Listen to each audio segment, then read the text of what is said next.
So technology obviously disrupted the Tour de France and is going to into the future, but I mean, our team absolutely disrupted the Tour de France. I mean, we went to the Tour, 5 rookies, 4 very experienced riders. I mean, we have the mentorship and the international experience in our rider group is amazing. I mean, you can't buy experience, as you know, in business. And to have the riders that we've had, Edvald Boasson-Hagen, 2 times part of the winning team in the Tour de France on Team Sky, Tyler Farrar winning a stage in every Grand Tour, Serge Pauwels, the forgotten rider of Belgium, and ended up being the best rider from Belgium at the Tour de France, which was amazing. I mean, if you think how big cycling is in Belgium, and we had the best rider from Belgium in our team that rocked the Tour de France. It was amazing. And then Steve Cummings. I mean, no one will forget Mandela Day and the stage that he won. And then our 5 African riders, absolute rookies, wet behind the ears, went there with, big eyes, and yeah, we absolutely performed. We analyzed the Tour de France. We Google Earthed the whole tour, and we trained specifically for the racing. I mean, a month before the Tour de France, before the Criterium de Dauphiné, which was our last final major race before the Tour de France, we put our riders on the top of the Col de Galibier in a ski resort. It was still snowing, and to train the downhills, not the uphills, because our riders actually lose more time on the descents than they do on the climbs. I mean, who would do that? Okay? And we recce'd every single stage. The preparation that we put into the race was amazing. We selected the team based on the route. I mean, if you look at the route, it was one of the hardest Tour de France's. And you've heard Mark Cavendish joining our team, and Mark Cavendish has won 26 stages in the Tour. And we met with him after the Tour de France, and he says this was honestly the hardest Tour de France ever. 16 mountain finishes or mountain climbs in the last week of the Tour was just, when Tyler Farrar, who's done many Grand Tours and won a stage in the Tour de France and in every Grand Tour, is in our team bus 3 days to go, looking at the profile in the race Bible and sitting there in tears thinking he's not going to get through the stage, a guy with that experience, then you realize how these guys are absolute gladiators. So we absolutely focused on the route, selected the riders, and we had stretch goals. Okay? So we put stretch goals together, and that was to be visible, to race aggressively, to show this African team and what it can do, to win a stage. I mean, that would have been exceptional, and then obviously to wear a leader's jersey for a day.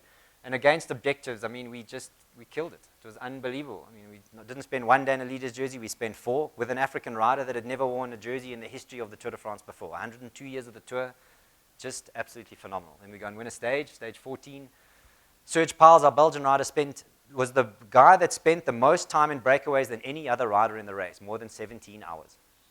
Okay, and finished. In fact, if the Tour de France had started in the Pyrenees in the second week, he would have been in the yellow jersey. He had the fastest time in the second week of the Tour. I mean, pretty cool stuff.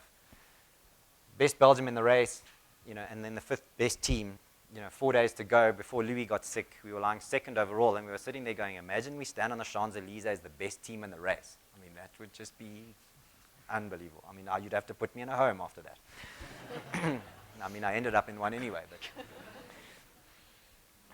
but if you look at the Tour, we don't just, you can't just enter and just rock up. I mean, if you look at I'll get onto that now, but the worldwide media interest, since the announcement, and this also talks to technology, just online, more than 600 articles written about the team.